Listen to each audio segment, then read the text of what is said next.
এখানে পেঁয়াজ কলি আর লঙ্কা আর আছে ফুলকপি। এটাকে এখন নুন দিয়ে একটু নুন দিয়ে যান না। এটাকে এখন নুন দিয়ে একটুখানি চটকে রেখে দেবো। এটা দুপুরবেলা ভাত খাওয়ার সময় পকোড়া বানাবো। তো নুন দিয়ে এখন এটাকে না চটকে রেখে দেবো, তাহলে বেশ একটু নরম হয়ে যাবে। তখন বেসনটা দিলে ভালো ভাজাটা হবে, তাহলে তখন বেসনটা একটু বেশি লেগে যাবে।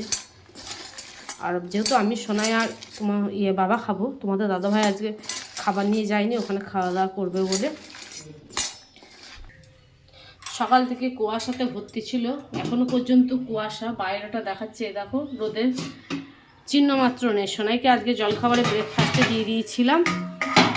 আমাদের ওই রুটি ছিল বাসি, তো ও না খুব ভালোবাসে বলি না, রুটি খেয়ে নিয়েছে। ডিম দিয়ে করে দিয়েছিলাম। আর এখানে আমার করেছি পেঁয়াজ, এই কাঁচা লঙ্কাটা দিতে ভুলে গেছি, দেখেছ?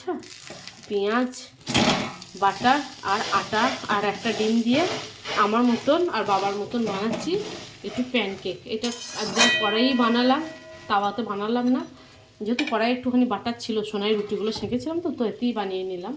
তো এটা এখন হোক।